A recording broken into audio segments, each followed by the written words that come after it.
right, 5 minutes after 11 o'clock. Thank you for tuning in. Our next guest is Andrew McAfee, and I hope I'm saying his name correctly. He's on the phone right now. He's the author of the book called More from Less. This book is currently #1 on Amazon in the environmental economics category, and it's getting really good reviews from readers. Andrew is a principal research scientist at MIT Sloan School of Management. He's the co-founder and co-director of the MIT Initiative on the Digital Economy. He's a TED speaker. I love watching TED. Do you like watching TED things? Yeah, TED is great. Yeah, and he's a New York Times bestselling author. More from Less, the surprising story of how we learned to prosper using fewer resources and what happens next. Andrew, good morning, sir. It's an honor to have you on the show. Thanks for having me on, and you did pronounce my name correctly. Ah, excellent. Where are you? Where are you calling from? I live in Cambridge, Massachusetts.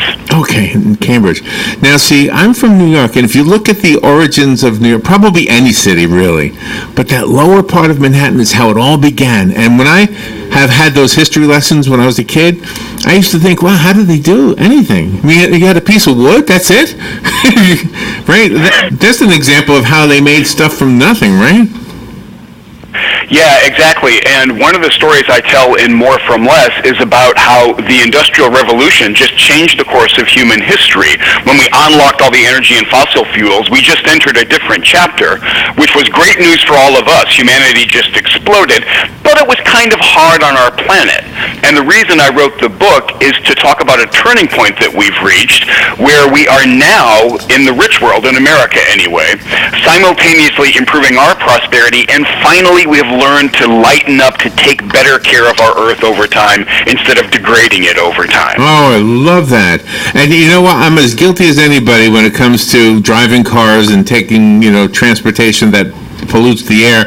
But I've been thinking, I bought a bicycle, and I've been thinking maybe I don't need the car for everything. There's a bicycle in my garage, and guess what? I've been using it. Mm-hmm. And it's fun. I feel like I'm a kid again. It is fun. Exercise is fantastic for your health and for your outlook, and it's a great example of you deciding to change your transportation activities because of concern for the planet. And one of the things I say in the book is a great way to accelerate that is to actually make the greenhouse gases that you generate when you drive around in a car, make them expensive with a carbon dividend. That will change a whole lot of behavior. Well, okay, the only problem I have with that, because I've heard this before, is I'm always afraid somebody else gets that money and does the exact same thing I'm not doing anymore. Exactly. And one of the concerns about putting in a big new tax is that the government's going to take that money and spend it in ways that we don't agree with. The idea of a carbon dividend is that instead of keeping the money raised by taxing greenhouse gases, just give it back to all of us in the form of a rebate. And that sounds like silly and counterproductive, except that all of us are going to do fewer of the things that become more expensive.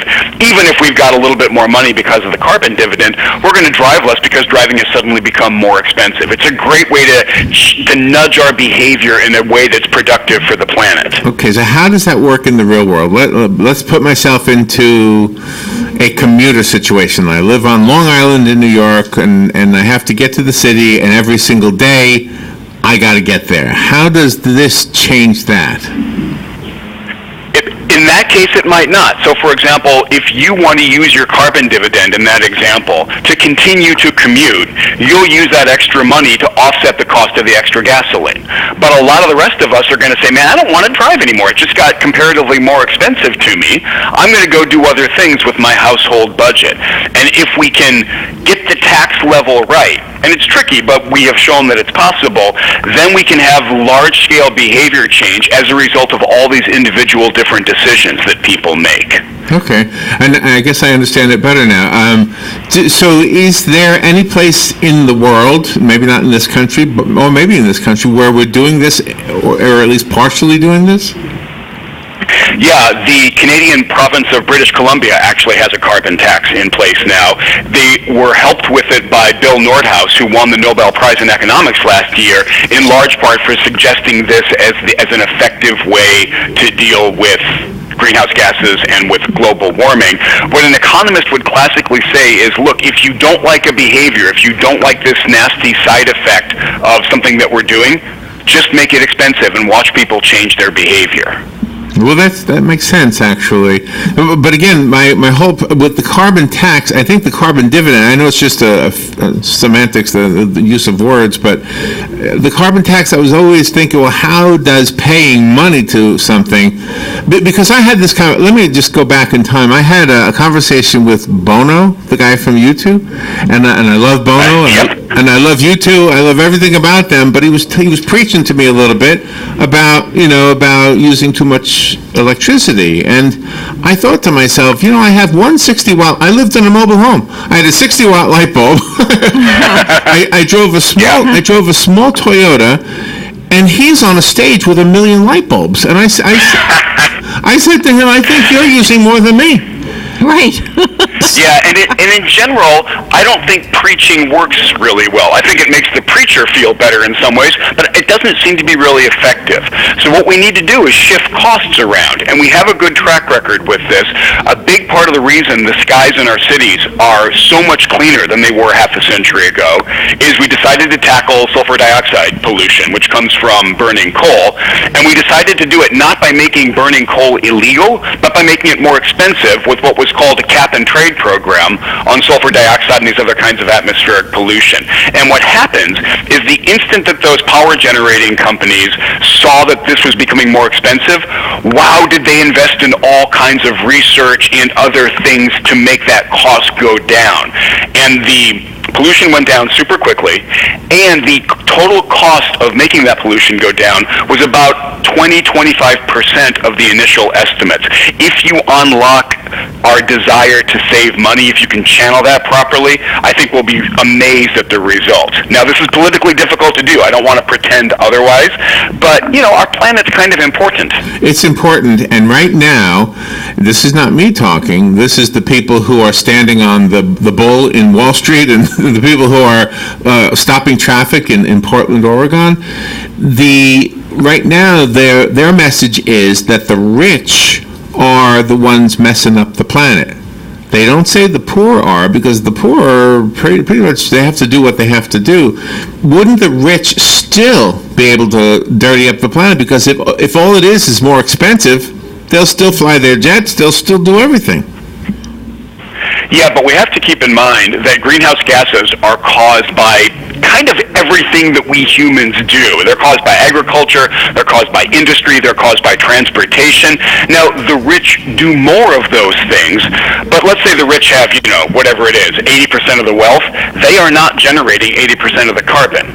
The activities are much more broadly spread out than that. Okay. So if I thought that taxing the rich would solve this problem, I'd be all in favor of it. Okay. We have to tackle it on a much broader base. Okay, and when you talk, I can hear like my own mind changing its mind, and so I was thinking we're kind of discussing this. So if I'm dirtying up the atmosphere because I bought a car from GM, let's say, and I'm one of millions of people who have done the same thing, and that car or that gasoline suddenly becomes more expensive, and I don't buy that car anymore, then the rich guy who got my money in the first place is going to want to change the car. Is that what you're saying?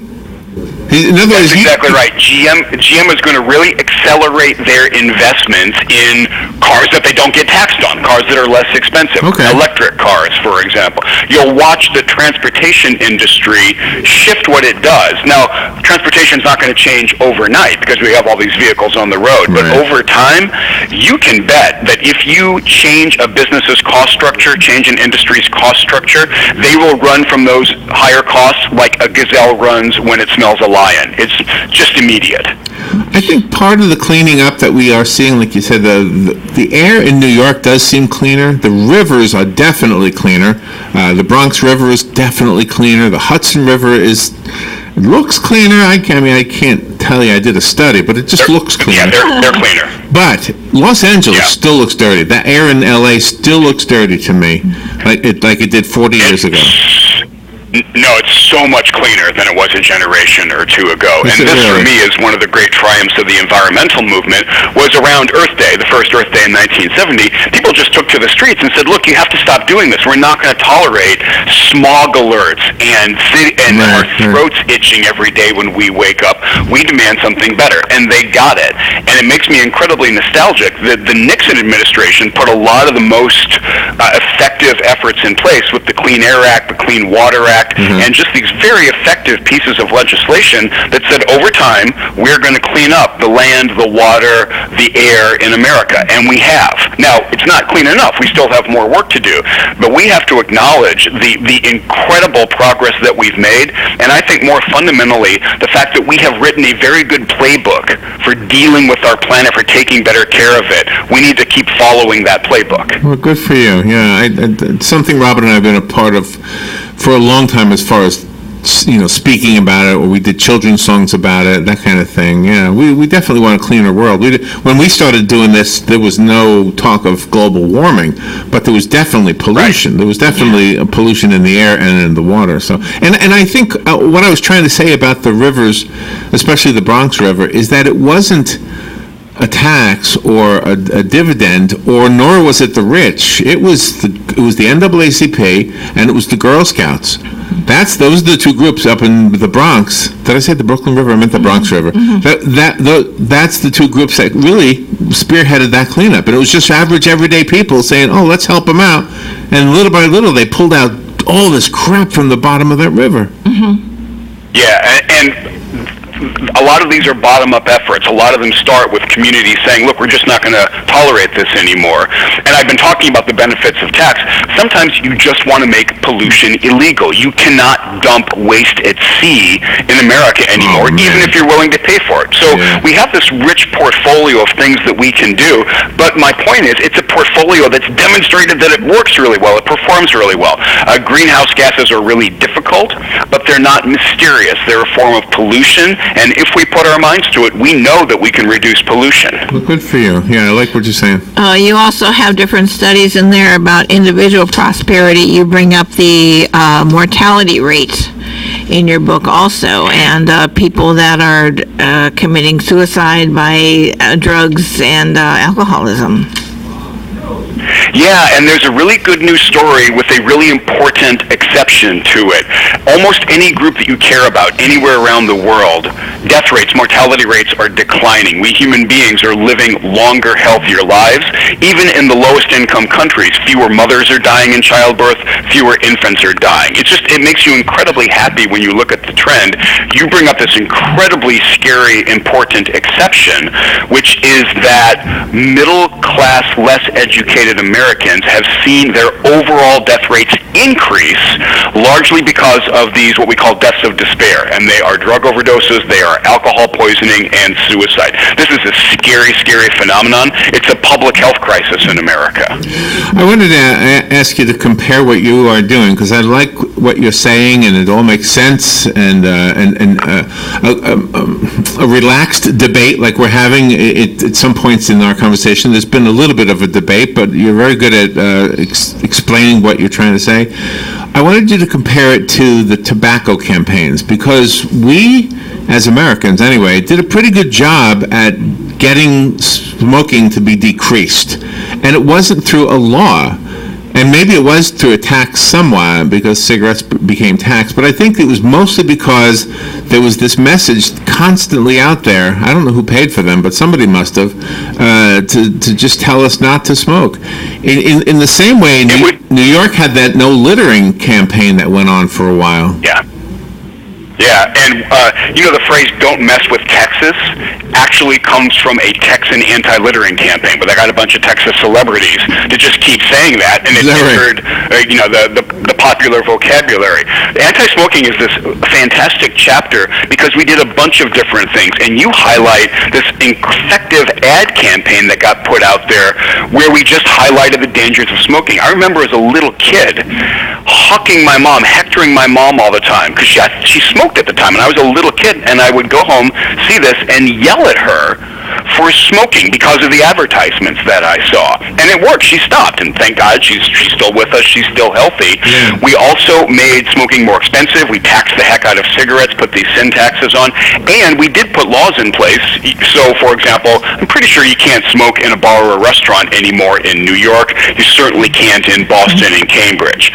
So you bring up this great example. When we put our minds to it, we can make large-scale behavioral changes that improve people's health and improve the health of the planet. Yeah, I love that. I love what you're saying. So the book is called More from Less. Is the book getting paid attention to by those people who actually make decisions for us, like Congress? It's only been out for a couple of weeks, so it's a little bit early to tell. The reviews have been pretty good. People have been saying positive things about it because I'm trying to tell a very evidence-based story and a cautiously optimistic one. And I keep on harping on this idea of a playbook to drive home the point that we know how to make these things better. And in particular, the reason I decided to write the book is I think we have learned how to eliminate this trade-off between increasing human prosperity and taking better care of the planet. I kind of walked around thinking that was an either-or, and most often we made the choice to take better care of ourselves, for understandable selfish reasons. I don't think that trade-off needs to exist anymore, and I really want to spread that message. So are the genetically modified organisms, are those a good thing or a bad thing?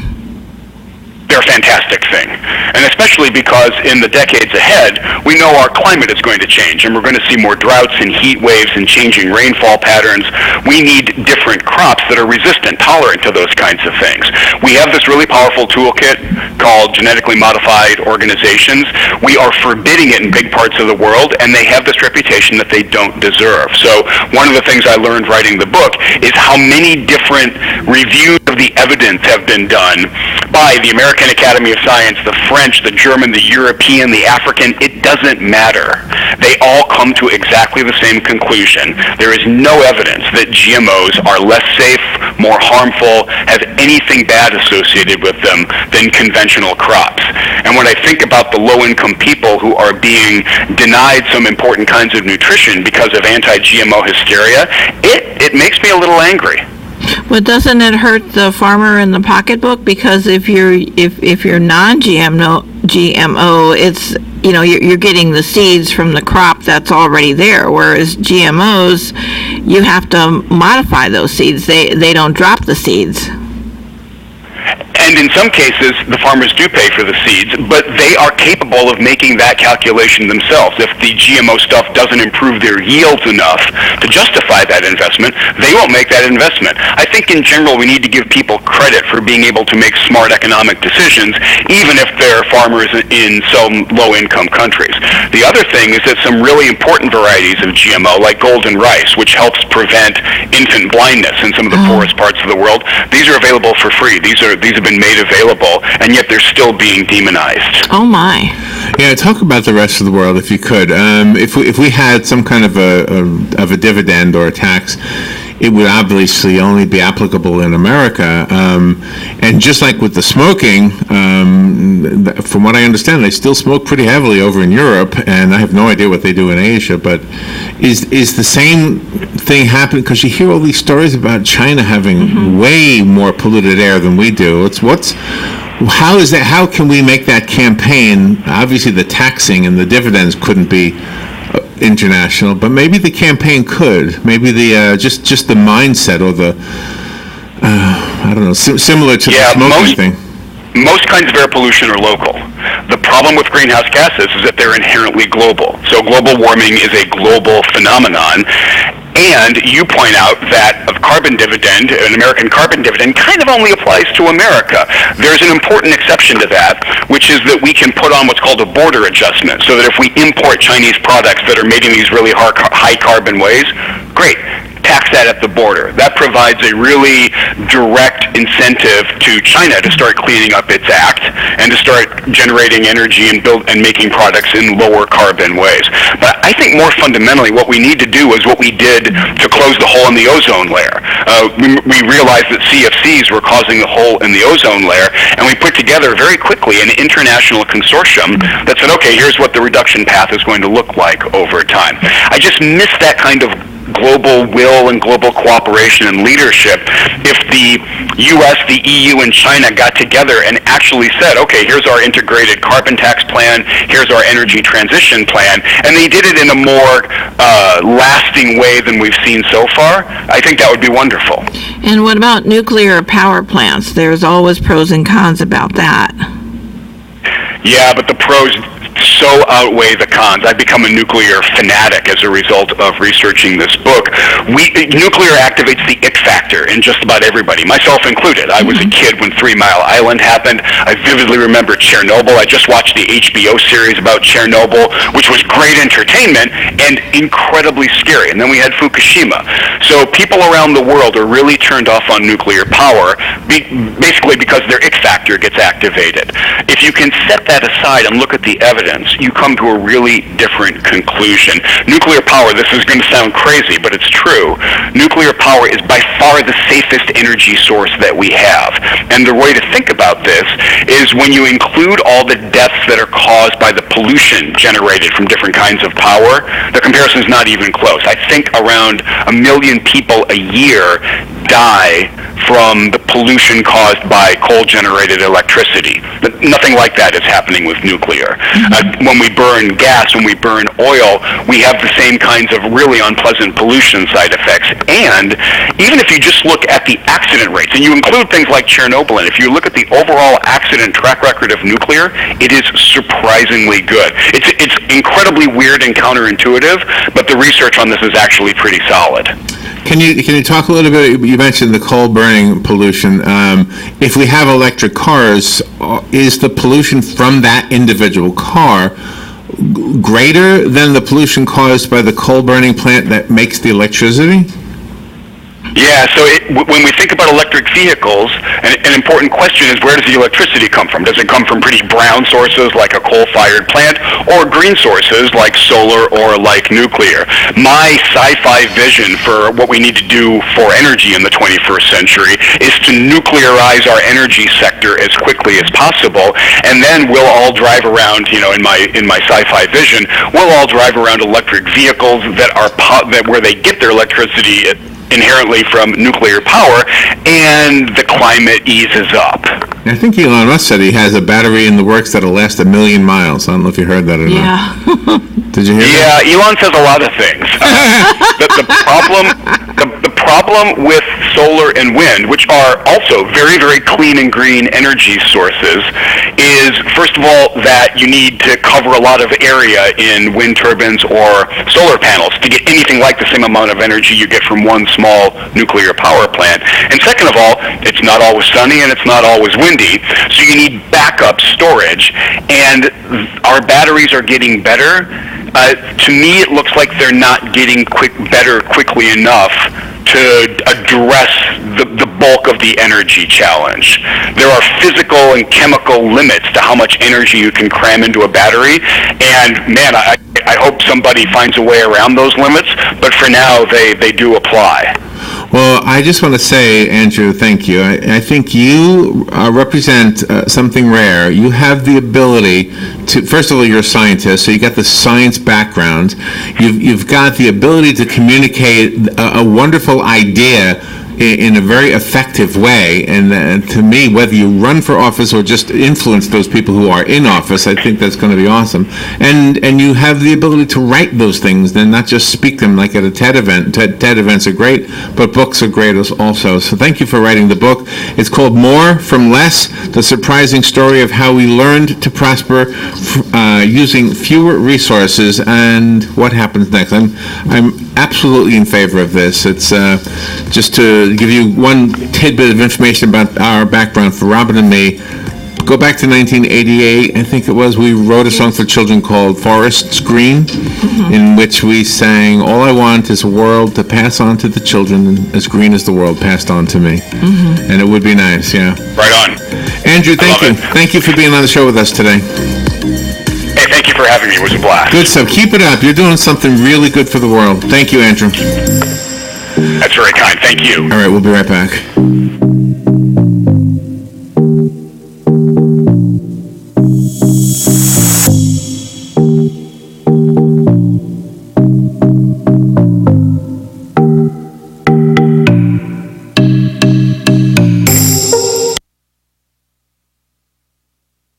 Luby Bat Conservancy welcomes you to their 15th annual Florida Bat Festival on Saturday, October 26th. This year, Luby is celebrating its 30th anniversary. Come celebrate with them as they continue to spread bat awareness from 10 a.m. till 5 p.m. Your batty fun includes games, live music, food, and of course, the largest bats in the world right here in our backyard. The date, again, is October 26th and is great fun for the entire family. www.luby.org. Broadcasting from the Paddock Mall Studios, this is WOCA, Ocala, Gainesville, The Villages, 1370 AM, 96.3 FM, The Source.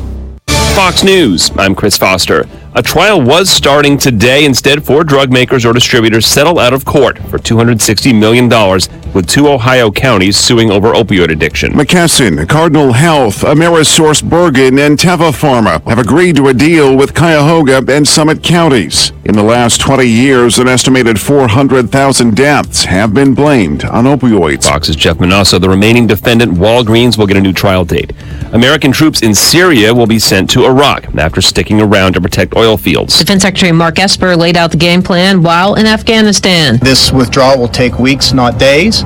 Until that time, our forces will remain in the towns that are located near the oil fields. Esper was traveling as Kurdish fighters in Syria accused Turkey of violating a negotiated ceasefire set to expire tomorrow. Fox's Rachel Sutherland. America's listening to Fox News. You wouldn't use an 18-wheeler to teach your son how to drive. It's too big. And you wouldn't take a family road trip in his toy car. It's too small. But using the Mercedes-Benz Metris cargo van to run your business? Just right. Only the Metris can haul, stow, and tow more than any other van in its class. It has the maneuverability to get through the toughest jobs and fits in your garage, too. And now with 0% financing, it's built around your budget. Because if you can't picture your son behind the wheel of a monster truck or squeezing your family inside a 2-seat convertible, we don't blame you. The only thing you need to picture is where the Metris can take your business. The Mercedes-Benz Metris. With 0% financing and starting at $26,570, it's just right. Mercedes-Benz. Vans. Born to run. MSRP excludes all options, taxes, title, registration, transportation charge, and dealer prep fee. Options, model availability, and actual dealer price may vary. See dealer for details about costs and terms. Only valid on 2018 or 2019 Mercedes-Benz Metris vans. Qualified commercial customers only. Offer valid through January 2nd, 2020. I'm Brian, and I'm a comfort keeper. I spend a few hours each week caring for seniors in their homes, to lend a hand or just be there when they need me. Being a comfort keeper is a rewarding and fulfilling career. Comfort keepers provide non-medical in-home care and companionship for seniors on a full or part-time basis. Call 855-592-0013 to learn how to apply to the Comfort Keepers team. Do something good for your career and for others. Be a comfort keeper. Comfort Keepers offices are independently owned and operated. When you see the Mike Scott Plumbing truck, you know that experienced certified technicians are on the job. Mike Scott Plumbing has the equipment and expertise to handle any size septic job, residential and commercial. From pumping septic tanks to installing new tanks and drain fields. When you want the job done right the first time, then the first call you need to make is to Mike Scott Plumbing. Mike Scott Plumbing is locally owned and operated since 1987, so you get the quality you expect at the price you deserve. If water runs through it, we do it. Mike Scott Plumbing.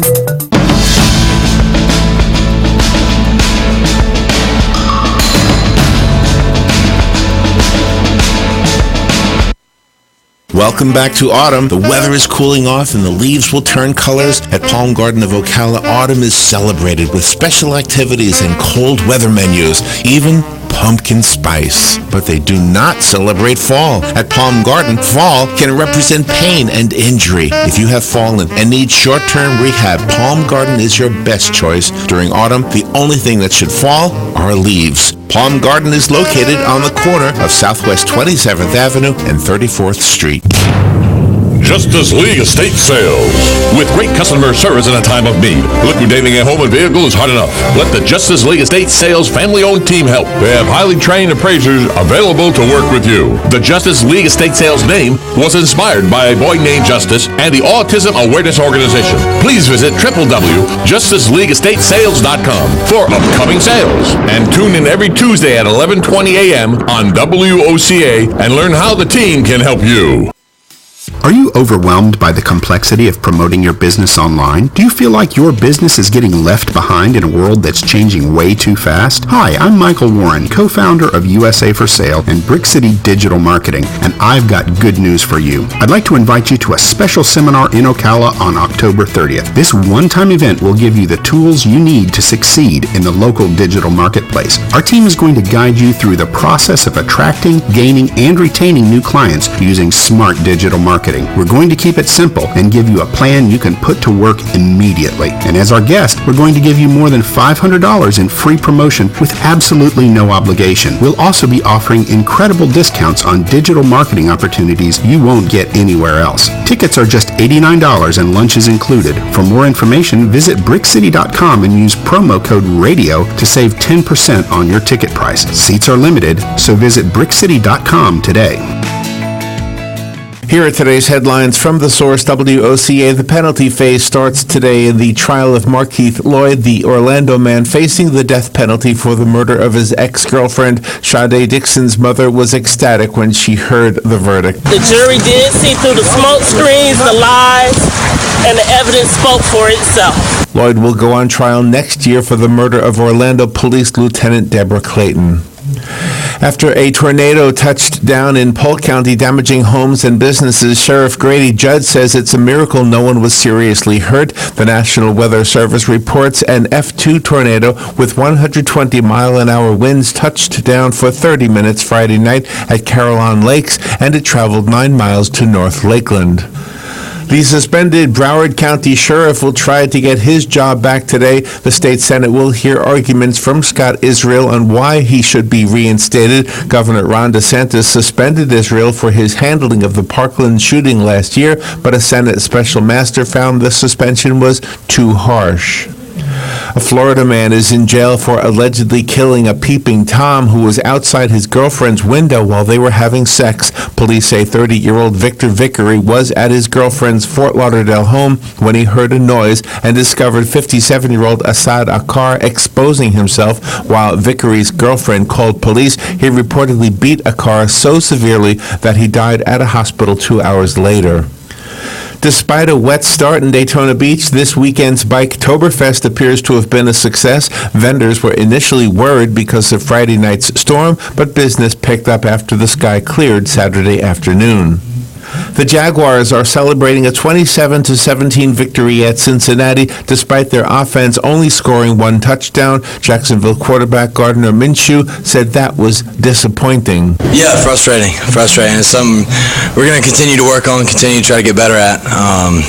We're kind of stuck in a little rut right there, but we're going to do everything we can to fix it. The offense managed just one touchdown in 6 trips inside the red zone, but the Jags improved to 3-4. The Miami Dolphins are 0-6 after a 31-21 loss at Buffalo.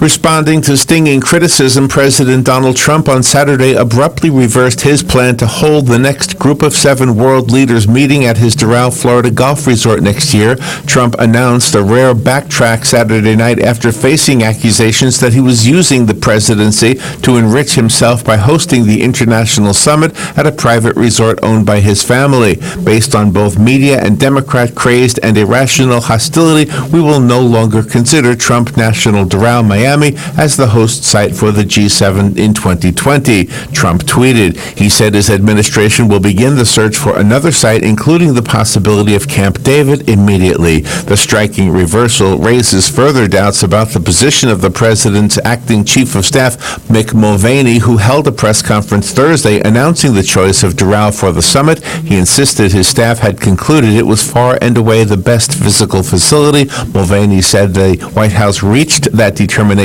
after visiting 10 sites across the country.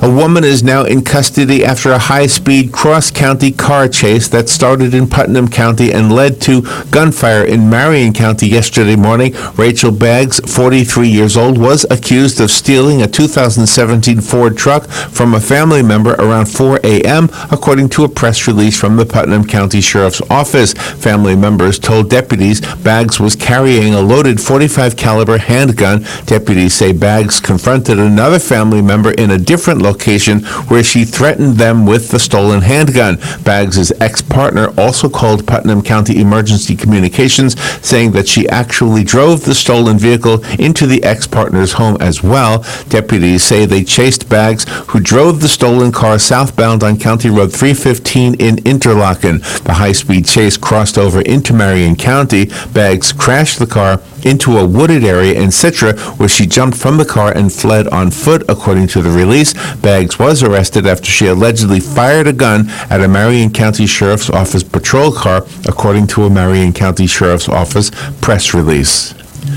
Emergency management service crews found a man on the street suffering from a gunshot wound in Ocala yesterday morning. Ocala police officers found 21-year-old Michael Hugley of Ocala near Southeast Magnolia Extension and 3rd Avenue.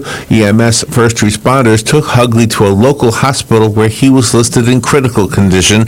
Ocala police officers have not identified where the shooting took place or the circumstances surrounding it. OPD asked that anyone with information call OPD.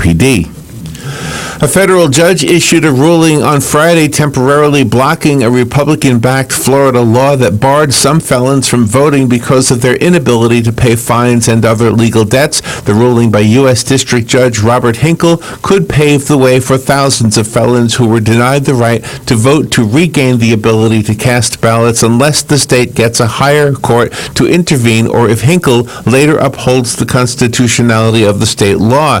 At issue is whether Florida lawmakers can require released felons to first pay all outstanding fines, restitution, and other legal debts before they can regain the right to vote under last year's voter-approved Amendment 4. Hinkle was particularly sympathetic to arguments made by lawyers representing disenfranchised felons who asserted that the financial requirements was akin to a poll tax. Florida wildlife officials say they have arrested 2 men for poaching thousands of turtles and selling them. A Florida Fish and Wildlife Conservation Commission news release says 39-year-old Michael Bosenberg and 23-year-old Michael Clemens were arrested this week and face multiple poaching-related charges.